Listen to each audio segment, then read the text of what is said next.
ശരിക്കും നമ്മുടെ മേൽക്കൂര പണിയുമ്പോൾ ഏത് ഓടാണ് വിരിക്കേണ്ടത്? നമ്മൾ വിരിക്കുന്ന സമയത്ത് ഉണ്ടാകുന്ന അതേ കളറ് ഒരു 20 വർഷം കഴിഞ്ഞാലും ഓടിനുണ്ടാവും. സെറാമിക് ഓടിന്റെ പ്രത്യേകത അതാണ്. സാധാരണ കളിമണ്ണോട് മേഞ്ഞ റൂഫിന്റെ താഴെ നിന്നാലേ ഏത് വേനൽക്കാലത്തും ചെറിയൊരു തണുപ്പുണ്ടാവും. സ്പാനിഷ് റൂഫിങ്ങോടെ കാണാനൊരു അഡാറ് ലുക്കാ. പഴയ പോലെയല്ല കേട്ടോ. ഇപ്പൊ വീടുകൾക്കൊക്കെ പല ടൈപ്പ് ഡിസൈൻ ഉണ്ട്. കണ്ടംപററി ഡിസൈന്, ട്രോപ്പിക്കൽ ഡിസൈന്, ട്രഡീഷണൽ ഡിസൈന്, കൊളോണിയൽ ഡിസൈൻ, അങ്ങനെ പല ടൈപ്പ് ഉണ്ട്. അപ്പോൾ ഓരോ ടൈപ്പ് ഡിസൈനിനും അനുസരിച്ചിട്ട് വേണം നമ്മൾ ഓടുകൾ സെലക്ട് ചെയ്യാൻ. നമ്മുടെ വിഷയം മാറിപ്പോയിട്ടോ. ഞാനിന്ന് ഈ വീഡിയോ ചെയ്യുന്നതേ നമ്മുടെ സെറാമിക് ഓട് എങ്ങനെ നന്നായി റൂഫിങ് ചെയ്യാമെന്ന് വിശദീകരിക്കാൻ വേണ്ടിയിട്ടാണ്. സാധാരണ മംഗലാപുരം ഓട് റൂഫിങ് ചെയ്യുന്ന പോലെയല്ല, സെറാമിക് ഓട് റൂഫിങ് ചെയ്യുന്ന സമയത്ത് കുറച്ച് ശ്രദ്ധിക്കണം. ഞങ്ങൾ ഇന്ന് ഈ സെറാമിക് ടൈൽ ഉപയോഗിച്ച് റൂഫിങ് ചെയ്യുന്നത് ഒരു 3200 സ്ക്വയർ ഫീറ്റോളം വലുപ്പമുള്ള ഒരു അടിപൊളി മോഡേൺ ട്രോപ്പിക്കൽ വീടാണ്. നമ്മുടെ ഒരു വീടിന്റെ റൂഫിങ് ചെയ്യുമ്പോൾ ഫസ്റ്റ് നമ്മൾ കൺസേൺ ചെയ്യുന്നത് അതിന് എന്ത് മെറ്റീരിയൽ ഉപയോഗിക്കണം എന്നാണല്ലോ. ഞങ്ങളിവിടെ ഉപയോഗിച്ചിരിക്കുന്നത് GP പൈപ്പുകളാണ്. GP പൈപ്പുകൾ, MS പൈപ്പുകൾ, GI പൈപ്പുകൾ, അങ്ങനെ 3 തരത്തിലാണല്ലോ ഇരുമ്പ് പൈപ്പുകൾ നമ്മൾ സാധാരണയായിട്ട് ഉപയോഗിക്കാറുള്ളത്. അതിൽ GP പൈപ്പ് ഉപയോഗിക്കാൻ കാരണം എന്താ വെച്ചാൽ GP പൈപ്പ് ലൈറ്റ് വെയിറ്റിൽ നമുക്ക് കിട്ടും. MS പൈപ്പുകളും അതുപോലെ GI പൈപ്പുകളും അത്യാവശ്യം നല്ല വെയിറ്റ് വരും, നല്ല കോസ്റ്റും വരും. MS പൈപ്പുകൾ നന്നായിട്ട് പെയിന്റ് അടിച്ച് പ്രൊട്ടക്ട് ചെയ്തിട്ടില്ല വെച്ചാൽ വളരെ പെട്ടെന്ന് തുരുമ്പ് പിടിക്കാൻ തുടങ്ങും. GI പൈപ്പുകൾ നല്ല വില വരും. അതായത് ഇപ്പോൾ GP പൈപ്പിന് 100 രൂപ വിലയുള്ള സമയത്ത് GI പൈപ്പിന് 148 രൂപ, 150 രൂപ വില വരുന്നുണ്ട്. അങ്ങനെ താരതമ്യേന എല്ലാം കൊണ്ടും വില കൂടുതലാണ് GI പൈപ്പിന്. MS പൈപ്പിനും വെയിറ്റ് കൂടുതലായതുകൊണ്ട് ഈ GP പൈപ്പിനേക്കാൾ കൂടുതൽ വില വരും.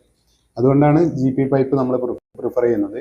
ഇനി ഈ GP പൈപ്പ് നമ്മൾ പ്രിഫർ ചെയ്ത് കഴിഞ്ഞാൽ ബീമിന്, അതുപോലെ കൗക്കോലിന്, പട്ടികയ്ക്ക്, ഇതിനെല്ലാം ഏത് മെറ്റീരിയലുകളാണ് എടുക്കുക എന്നുള്ള ഒരു പ്രധാനപ്പെട്ട കാര്യമാണല്ലോ. കൗക്കോലാണ് ഇതിൽ ഏറ്റവും പ്രധാനപ്പെട്ട, ഏറ്റവും കൂടുതൽ മെറ്റീരിയൽ വരുന്ന പൈപ്പ്. അതിന് നമ്മൾ ഉപയോഗിക്കുന്നത് മേൽക്കൂരയ്ക്ക് എത്ര വരി ഓട് വരും എന്നതിനനുസരിച്ചിട്ടാണ് ഈ പൈപ്പുകളുടെ സൈസ് നമ്മൾ തീരുമാനിക്കുന്നത്. അതായത് ഒരു 8 വരി 9 വരി ഓടാണ് വരുന്നത് എങ്കിൽ നമുക്കൊരു 3-1.5 പൈപ്പ് മതിയാവും. ഒരു 1.4 mm തിക്നെസ് വരുന്ന പൈപ്പാണെങ്കിൽ ഒരു 15.2 കിലോ വെയിറ്റ് ആണ് വരുന്നത്. ഇപ്പൊ നമ്മൾ ഇപ്പൊ ചെയ്യുന്ന ഈ റൂഫിൽ ഒരു 11 വരി ഓട് വരുന്നുണ്ട്. അതുകൊണ്ട് തന്നെ 4-2 പൈപ്പാണ് ഉപയോഗിക്കുന്നത്. അല്ലെങ്കിൽ റാഫ്റ്റർ സെന്റർ ഭാഗം നന്നായിട്ട് വളയാനുള്ളൊരു സാധ്യതയുണ്ട്. ഈ 20 കിലോ വെയിറ്റ് വരും ഒരു 16 ഗേജ് പൈപ്പ്. നമ്മളൊരു 90 സെന്റിമീറ്ററിൽ കൂടുതൽ നമ്മുടെ കൗക്കോലിന്റെ അകലം കൊടുക്കാറില്ല. അതുകൊണ്ട് തന്നെ നമുക്ക് പെർലിംഗ് പൈപ്പുകൾ 1.5-3 മതിയാവും. ഈ 1.5-3 പൈപ്പ് തന്നെ 18 ഗേജ് പൈപ്പ് ഉപയോഗിച്ചാലും മതി. 18 ഗേജ് പൈപ്പ് ഒരു 6.5 കിലോ വെയിറ്റ് ആണ് വരുന്നത്. നമ്മുടെ ഓട് മേയുന്ന റൂഫുകളുടെയൊക്കെ ബീമുകൾ വെക്കാനേ നമുക്ക് ഏറ്റവും ബെറ്റർ 3-3 പൈപ്പാണ്. സാധാരണ 2-4 പൈപ്പും 3-1.5 പൈപ്പൊക്കെ വെച്ച് ചെയ്യാറുണ്ട്. ഒരു 16 ഗേജ് 3-3 പൈപ്പേ ഏകദേശം 18 കിലോ ആണ് കേട്ടോ വരിക. അതേപോലെ തന്നെ നമ്മൾ ശ്രദ്ധിക്കേണ്ട ഒരു കാര്യം, ഈ റാഫ്റ്ററിന്റെ മുൻഭാഗത്ത് ഫേസർ വെക്കുന്ന സമയത്ത് നമ്മുടെ ഓടിന്റെ ലെവൽ കറക്റ്റായി വരാൻ വേണ്ടിയിട്ട് ശ്രദ്ധിക്കണം. മുകളിലുള്ള ഓടും അടിയിലുള്ള വരി ഓടും ഒരേ ചെരുവാണെങ്കിൽ ഓട് വിരിക്കുന്നതിന് കാണാൻ നല്ല ഭംഗിയുണ്ടാവും. ഇപ്പോൾ എല്ലാ ടൈപ്പിലുള്ള പൈപ്പുകളും മാർക്കറ്റിൽ അവൈലബിൾ ആണ്. അതുകൊണ്ട് ഈ ഫ്രണ്ടിലെ ഹൈറ്റ് നമുക്ക് വളരെ കൃത്യമായിട്ട് അഡ്ജസ്റ്റ് ചെയ്ത് അതിനാവശ്യമായിട്ടുള്ള പൈപ്പ് ഉപയോഗിക്കാൻ വേണ്ടിയിട്ട് കഴിയും. പണ്ടൊക്കെ ഈ മരപ്പണി എടുക്കുന്ന സമയത്തൊക്കെ മില്ലിൽ നിന്നും പിടിച്ചു കൊണ്ടുവരുന്ന മരത്തിന് ഒരു ആൾട്ടർനേറ്റീവ് ഉണ്ടായിരുന്നില്ല. അതുകൊണ്ട് ഹൈറ്റ് അഡ്ജസ്റ്റ് ചെയ്യാൻ പറ്റില്ലായിരുന്നു. ഇപ്പം അങ്ങനെയല്ല. ഈ റാഫ്റ്ററിന്റെ മുന്നിൽ വെക്കുന്നത് കൊണ്ട് നമുക്ക് എത്ര വേണമെങ്കിലും ഹൈറ്റ് അഡ്ജസ്റ്റ്. 4-2 പെർലിങ് കൊടുത്ത് ഒരു 35 ഡിഗ്രി സ്ലോപ്പിൽ നിർമ്മിച്ച ഈ ഒരു റൂഫിന് ഇതിൻ്റെ ഫേസർ കൊടുത്തിരിക്കുന്നത് 4-1 പൈപ്പും 3-1 പൈപ്പുമാണ്. അതായത് മൊത്തം ഒരു 7 ഇഞ്ച് അതിൻ്റെ ഫ്രണ്ട് ഹൈറ്റ് വരും ബീഡിങ് ആയിട്ട്. അതിന് കാരണം നമ്മൾ താഴെ സീലിംഗ് അടിക്കുന്നത് കൊണ്ട് 1 ഇഞ്ച് നമ്മൾ റാഫ്റ്ററിൽ നിന്നും താഴേക്ക് കൊടുത്തിട്ടുണ്ട്. അതുകൊണ്ട് കൂടിയാണ് ഇത്ര ഹൈറ്റ് വരുന്നത്. അങ്ങനെ വരുമ്പോൾ നമുക്ക് മുൻപിൽ വേറൊരു അഡീഷണൽ പെർലിങ്സിന്റെ ആവശ്യം വരില്ല. അങ്ങനെ കറക്റ്റ് നമ്മുടെ ഇതിന്റെ സ്ലോപ്പ് നോക്കി ഫേസർ അടിക്കുകയാണെങ്കിൽ നല്ല ഭംഗിയിൽ നമുക്ക് ഈ ഓട് വിരിക്കാൻ വേണ്ടിയിട്ട് കഴിയും. അപ്പോൾ അതെങ്ങനെ ചെക്ക് ചെയ്യാം എന്ന് നമുക്ക് നോക്കാം. ഒരു 4-5 ഓടുകൾ കൊളത്തി വെച്ചതിന് ശേഷം സ്ട്രെയിറ്റ് ആയിട്ടുള്ള ഒരു പെർലിങ്സോ ഒരു പൈപ്പ് എടുത്തിട്ട് നമ്മൾ ഇത് ടച്ച് ചെയ്ത് നോക്കുക. അങ്ങനെ ടച്ച് ചെയ്ത് നോക്കുമ്പോൾ എല്ലാ ഓടിന്റെയും ഫ്രണ്ട് ഭാഗം സ്ട്രെയിറ്റ് ആയിട്ടുള്ള പൈപ്പിൽ ടച്ച് ചെയ്തിരിക്കും. അഥവാ ഏതെങ്കിലും ഓട് ടച്ച് ചെയ്യുന്നില്ലെങ്കിൽ അതിന്റെ അർത്ഥം ഈ ഓട് സ്ലോപ്പ് കറക്റ്റ് അല്ല എന്നാണ്. അപ്പോൾ നമ്മൾ വെച്ചത് വളരെ പെർഫെക്റ്റ് ആയിട്ട് അതിന്റെ സ്ലോപ്പുകൾ വന്നിട്ടുണ്ട്. അതുകൊണ്ടാണ് എല്ലാ ഓടിന്റെയും ഫ്രണ്ട് ഭാഗം തട്ടിയിരിക്കുന്നത്. നമ്മൾ ഫ്രണ്ട് ഭാഗം ജസ്റ്റ് ഒന്ന് പൊക്കിയാൽ കണ്ടില്ലേ, ബാക്കി ഓടുകളൊക്കെ അകന്നു പോകുന്നത്. ബാക്കി ഓടിന്റെ ഫ്രണ്ടിൽ തട്ടുന്നില്ലല്ലോ. ഇങ്ങനെ നമുക്ക് ഈ ഓടിൻ്റെ സ്ലോപ്പ് കൃത്യമാക്കാം. മിക്കവാറും ഓട് മേഞ്ഞു കഴിഞ്ഞാൽ, അതേപോലെ സീലിംഗ് ഓട് വെച്ച് കഴിഞ്ഞാൽ റൂഫിൻ്റെ താഴെ കാണാം ഈ റൂഫിന് വേണ്ടിയിട്ട് വെച്ച ബീം പുറത്തേക്ക് പ്രൊജക്റ്റ് ചെയ്ത് നിൽക്കുന്നു. അത് പലപ്പോഴും നമ്മുടെ ഈ ഓട് മേയുന്നതിൻ്റെ ഒരു ഭംഗിനെ ചെറുതായിട്ട് ബാധിക്കാറുണ്ട്. ഈ ഓട് മേയുന്ന സമയത്ത് സീലിംഗ് കൂടി വെക്കുന്നത് ഒരു സ്ലാബിൻ്റെ ഒരു ഫീൽ കിട്ടാൻ വേണ്ടിയിട്ടാണ്. അപ്പോൾ അതിൻ്റെ താഴെ ഒരു ബീം വരുമ്പോൾ ആ ഫീൽ മൊത്തം പോകും. സീലിങ്ങിൻ്റെ താഴെ ബീം കാണാതിരിക്കാൻ വേണ്ടിയിട്ട് നമുക്ക് ചെയ്യാൻ പറ്റുന്നത്, ഈ പുറത്തേക്ക് ചുമരിൻ്റെ പുറത്തേക്ക് പ്രൊജക്റ്റ് ചെയ്ത് നിൽക്കുന്ന തരം ഉണ്ടല്ലോ ബീം, അത് കട്ട് ചെയ്തെടുക്കുക. എന്നിട്ട് 2 റാഫ്റ്ററുകൾ തമ്മിൽ ബന്ധിപ്പിച്ചാൽ മതി. നമ്മൾ ഏത് പൈപ്പാണ് റാഫ്റ്ററിന് ഉപയോഗിച്ചത്, റാഫ്റ്റർ എന്ന് പറയുന്നത് കൗക്കോലിന് വേണ്ടിയിട്ട് ഉപയോഗിച്ചത്, ആ പൈപ്പ് ഉപയോഗിച്ചിട്ട് നമ്മൾ ഈ 2 കഴുക്കുകൾ തമ്മിൽ ബന്ധിപ്പിച്ച നമ്മുടെ ഒരു ബീമിന്റെ ഡ്യൂട്ടി ഈ പൈപ്പ് ചെയ്തോളും. ഇത് അടിക്കുന്ന സമയത്ത് നമ്മൾ ഇതിന് പെർലിംഗ് അടിച്ചതിന്റെ നേരെ താഴെ കൊടുക്കുകയാണെങ്കിൽ ഒന്നുകൂടി സ്ട്രെങ്തൻ ആവാൻ സാധ്യതയുണ്ട്. മരുന്ന് പുറത്തേക്കുള്ള ചാട്ടം കൊടുത്തിരിക്കുന്നത് 3 ലൈനാണ്. 3 ലൈന് ചാട്ടം കൊടുത്താലുള്ള ഒരു പ്രത്യേകത എന്താ വെച്ചാൽ ചുമരിനെ മാക്സിമം പ്രൊട്ടക്ട് ചെയ്യാൻ വേണ്ടിയിട്ട് പറ്റും.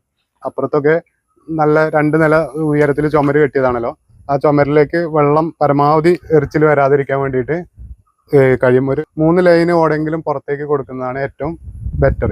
അതുപോലെ നമ്മളിതിൻ്റെ പുറത്തേക്കുള്ള ഫ്രണ്ടേജ് ഒരു വി ടൈപ്പ് ആയിട്ടാണ് കൊടുത്തിരിക്കുന്നത്.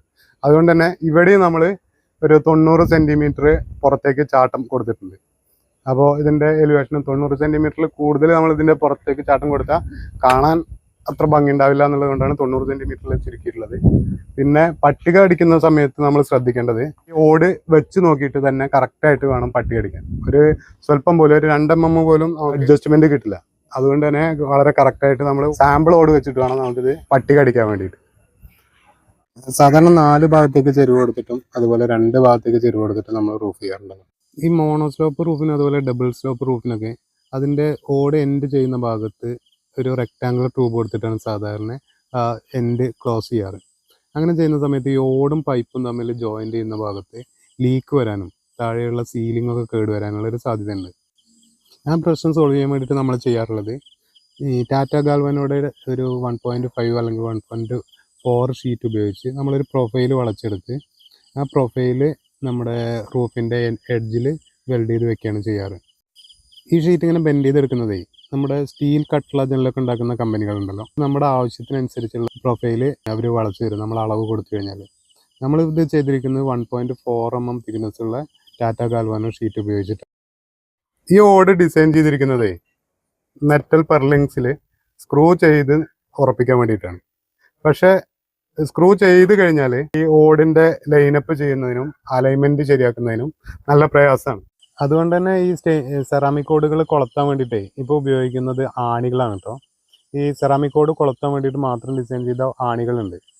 അത് വാങ്ങിക്കുമ്പോൾ തന്നെ നമ്മൾ ശ്രദ്ധിക്കേണ്ടത് സ്റ്റെയിൻലെസ് സ്റ്റീലിൻ്റെ ആണികൾ തന്നെ വാങ്ങിക്കാൻ വേണ്ടിയിട്ട് ശ്രദ്ധിക്കണം.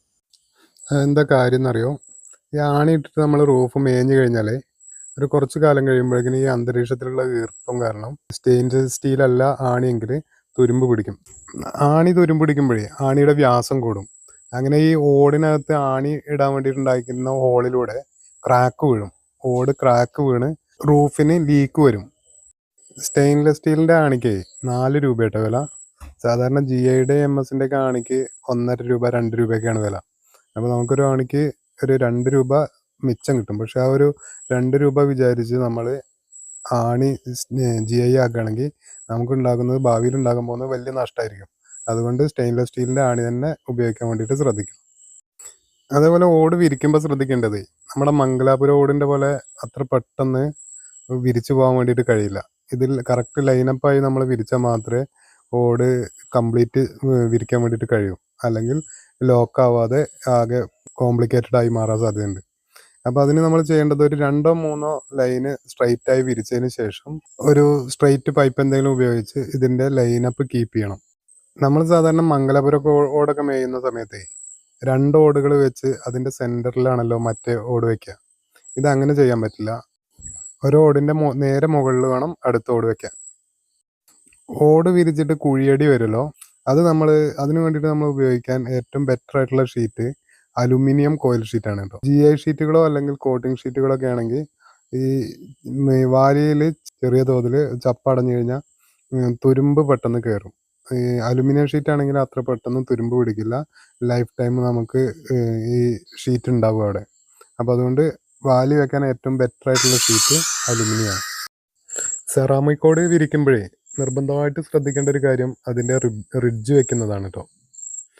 റിഡ്ജ് വെക്കാൻ സാധാരണയായിട്ട് ചില ആളുകളൊക്കെ ഉപയോഗിക്കുന്ന രീതി സിലിക്കോൺ വെച്ച് ഒട്ടിച്ച് വെക്കുക എന്നുള്ളതാണ്. അത് പൂർണ്ണമായിട്ടും സക്സസ് ആയിട്ടുള്ള ഒരു രീതിയല്ല.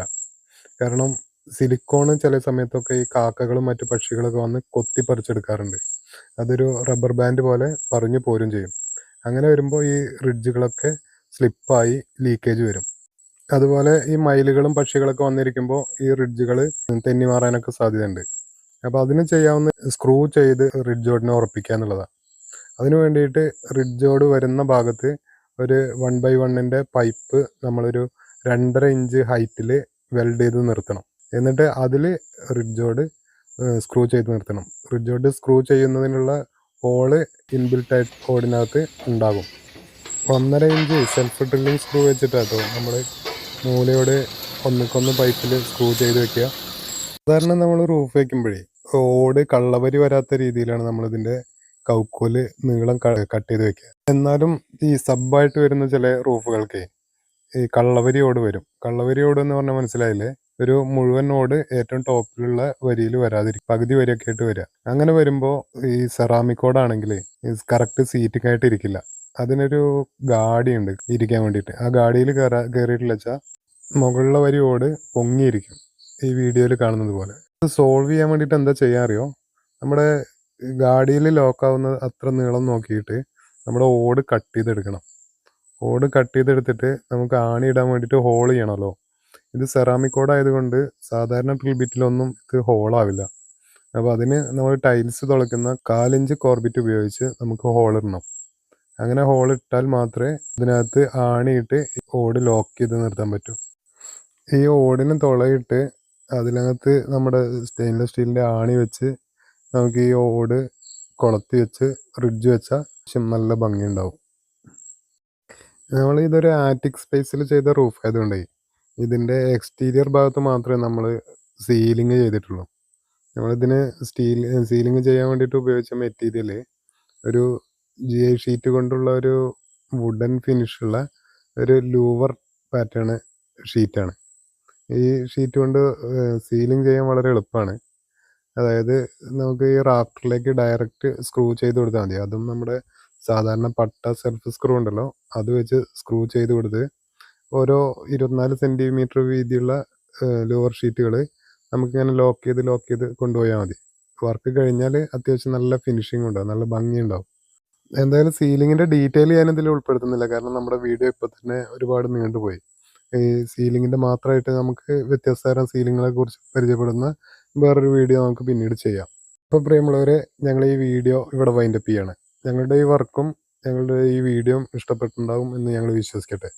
ഞങ്ങളുടെ ഇത്തരം വീഡിയോകൾ നിങ്ങൾക്കുമായി പങ്കുവയ്ക്കാൻ ഞങ്ങൾക്ക് ആവശ്യമുള്ളത് നിങ്ങളുടെ സപ്പോർട്ടാണ്. നിങ്ങളുടെ ഒരു സബ്സ്ക്രിപ്ഷനും ഒരു കമൻറ്റും ഒരു ലൈക്കും ഞങ്ങൾക്ക് തരുന്ന ഊർജം വളരെ വലുതാണ്. അതുകൊണ്ട് നിങ്ങളുടെ പിന്തുണ ഉണ്ടാകും എന്ന വിശ്വാസത്തോടു കൂടി ഞാൻ ഈ വീഡിയോ വൈൻഡപ്പ് ചെയ്യാണ്. ദയവ് ചെയ്ത് എല്ലാ സുഹൃത്തുക്കൾക്കും ഷെയർ ചെയ്യണം, കമൻറ്റ് ചെയ്യണം, സബ്സ്ക്രൈബ് ചെയ്യണമെന്ന് ഒരിക്കൽ കൂടി അഭ്യർത്ഥിക്കുന്നു.